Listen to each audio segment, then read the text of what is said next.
Olá, tudo bem? Bem-vindo ao nosso tradicional Café com Ações. Saúde a todos.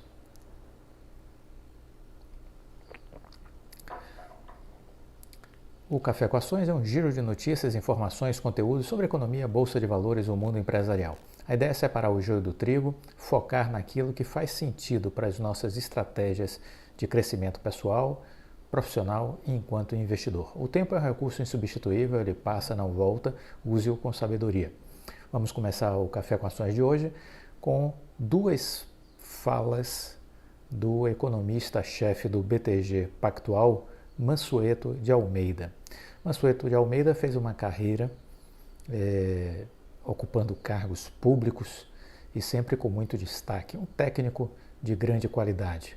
Fez parte de diversas equipes econômicas e teve uma posição de destaque no governo Temer, trabalhando na área econômica, e agora foi mantido durante o primeiro período do governo Bolsonaro e depois acabou saindo mais recentemente e foi assumir uma posição no BTG Pactual. Mansueto deu duas declarações esses dias que me chamaram a atenção e eu gostaria de compartilhar aqui com vocês. A primeira delas: um dos maiores equívocos do presidente Jair Bolsonaro foi colocar as pessoas erradas para negociar com os políticos. Está fazendo aqui uma crítica a escolhas que o presidente Bolsonaro fez com relação a pessoas que deveriam realizar negociações com os políticos. Segundo ele, esse é um dos maiores equívocos do então presidente, né? Além disso, ele disse mais uma coisa essa semana. Se não ajustar as contas públicas, o próximo ocupante do Palácio do Planalto corre o sério risco de não terminar seu mandato. Essa afirmação foi feita pelo Mansueto de Almeida, que é economista-chefe do BTG Pactual. Ambas as frases são importantes, são um termômetro de como o mercado financeiro está sentindo temperatura e pressão do governo federal. E isso meio que se traduz no momento atual, que vemos uma queda muito forte na Bolsa de Valores brasileiras. Essa queda chama atenção ainda mais porque o mundo inteiro as bolsas estão subindo e a nossa desmoronou. Da máxima histórica de 130.600 e pouco, ou quase 130.700 pontos em junho, nós mergulhamos num buraco que acreditamos que tenha fundo, mas essa é sempre uma surpresa quando a gente mergulha num buraco. A gente acha que tem fundo, mas às vezes o fundo é mais embaixo. Então, estamos entendendo que existe um fundo nessa queda na região dos 102 mil pontos e 102 mil pontos e 600, que já foi tocado uma vez, e agora nessa atual correção podemos estar tentando novamente tocar neste fundo para então retomar uma trajetória de alta e confirmar aquela ideia de que com a volta de estrangeiros para a Bolsa, de outubro para cá, isso pode se ampliar ainda mais agora em novembro e dezembro e gerar um rally de fim de ano. Será que é possível? Será que ainda é possível sonhar com este rally? Eu continuo otimista, mas o que nós estamos vendo é o mercado financeiro apontando para as fragilidades do governo federal. Apontando para as fragilidades do governo federal, sobre os aspectos de negociação e sobre os aspectos de controle do teto dos gastos públicos, do controle da geração de despesa, do aumento de dívida. O mercado financeiro não está satisfeito com o que está vendo. E isso repercute em aumento de taxa de juros, repercute em aumento de inflação, repercute em suspensão de investimentos, não entrada de investidores, enfim. O ambiente definitivamente não fica favorável para a economia brasileira. A notícia boa é que tudo isso pode ser rapidamente revertido se houver vida inteligente no Palácio do Planalto e nos seus ministérios. Se isso existir, é possível reverter rapidamente. Mas, se a aposta for no populismo, na demagogia, pode ser que o buraco seja mais embaixo e que a gente não pare a queda nos 102 mil pontos, que a Bolsa possa continuar despencando. Vamos acompanhar. Nos resta apenas isso, acompanhar, né? Com muita calma e tranquilidade. Com muita calma e tranquilidade. Uma notícia importante, a Pfizer, ela anunciou que tem um comprimido, um remédio, né, que é eficaz no combate ao coronavírus. Já deu entrada nos Estados Unidos para obter autorização em caráter emergencial de uso. Os resultados são muito positivos. E a Pfizer anuncia agora, nessa última terça-feira, que assinou um acordo. Notícia muito boa, viu? Notícia boa, a gente gosta de falar.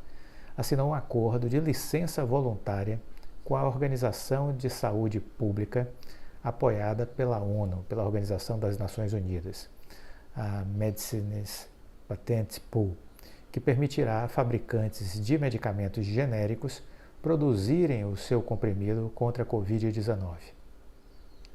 A mudança ajudará a expandir o acesso ao medicamento para países de baixa e média renda.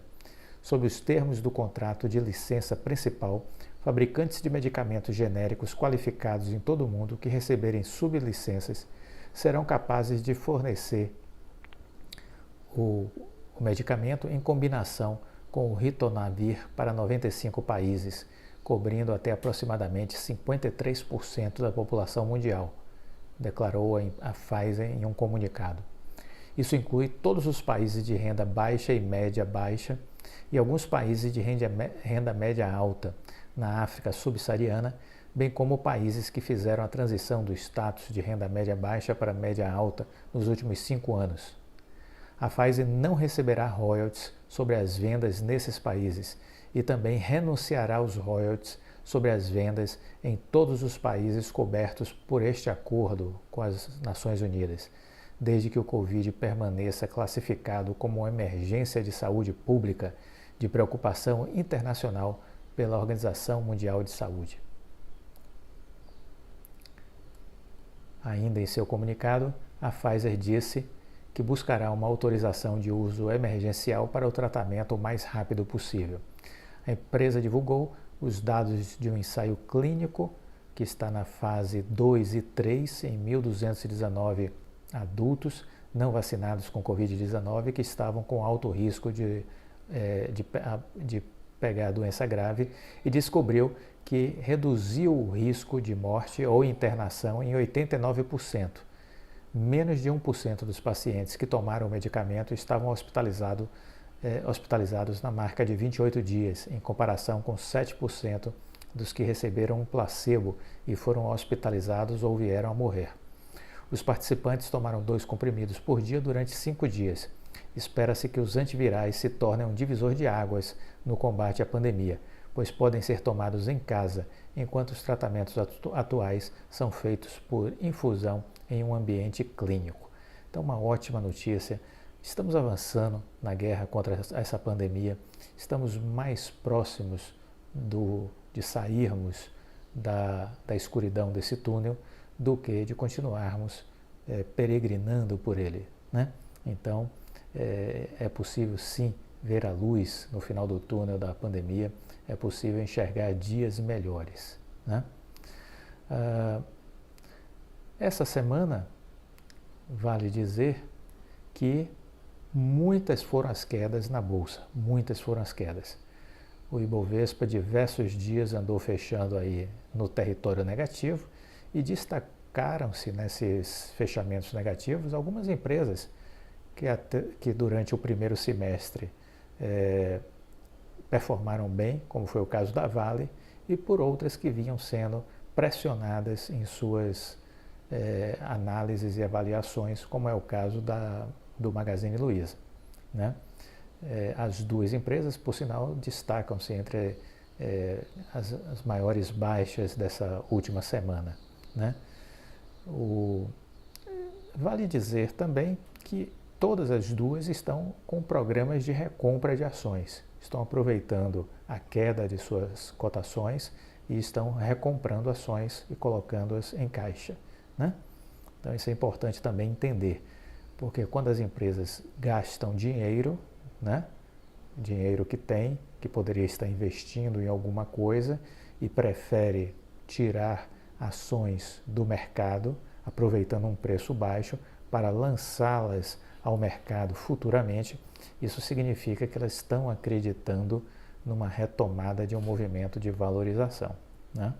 Então, pelo menos é essa a mensagem que a gente entende.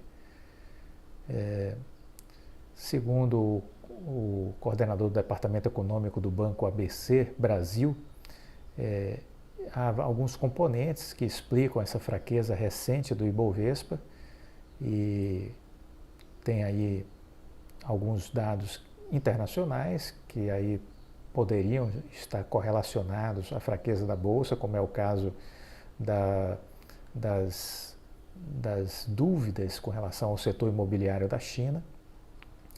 Isso acaba pesando nas ações da Vale, a própria queda do minério de ferro também.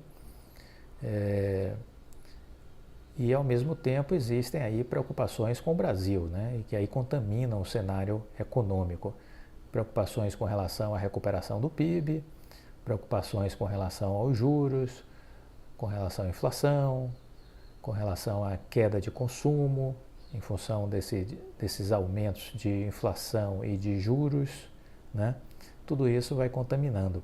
Muito ruído negativo, por exemplo, a questão da PEC dos precatórios, é algo que definitivamente incomoda o setor de investimentos, seja ele nacional ou estrangeiro, e além disso as questões relacionadas aí ao espaço fiscal, ao respeito ao teto dos gastos públicos, né?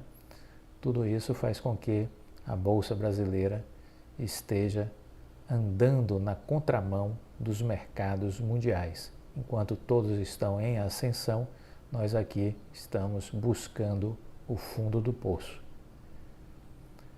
Diríamos que isso se deve a escolhas mal feitas, a ideias equivocadas do governo e da política nacional, em especial aí do Congresso, da Câmara de Deputados e do Senado Federal. A política deixa a desejar e com isso contamina a Bolsa de Valores e afeta a todos nós que investimos, afeta não só os que investem, não vamos pensar que isso só perturba quem está investindo, não, perturba a economia real, perturba a economia real. E isso impacta também na nossa vida enquanto cidadão em qualquer parte do país, seja via aumento de preços de combustível, aumento de luz, aumento de produtos nos supermercados, de eletroeletrônicos e por aí vai, né? A contaminação é geral e chega para todos. Obviamente, os que menos sofrem são sempre os mais favorecidos, ou seja, as pessoas da classe A e B são as que menos sofrem com todo esse caos que a gente está vendo aí na economia. Pelo olhar do Mansueto de Almeida, ainda não há nenhuma esperança de melhoria. Muito pelo contrário, ele está alertando para a possibilidade de uma piora. Me chama a atenção a fala do Mansueto por ser do BTG Pactual, um banco que o Paulo Guedes, atual ministro da Economia, já foi sócio, né? Então, um olhar mais ácido de um banco que o Guedes já foi sócio é extremamente preocupante, porque está enxergando que as coisas não estão bem, né? Então é importante a gente estar de olho nesse momento Brasil. Esse momento Brasil não é dos melhores. Pode mudar da água para o vinho rapidamente. Vai depender de vida inteligente em Brasília. Precisamos acreditar que existe. Gostou do vídeo? Deixa o like, compartilhe com os amigos. Fique com Deus e até a próxima. Tchau.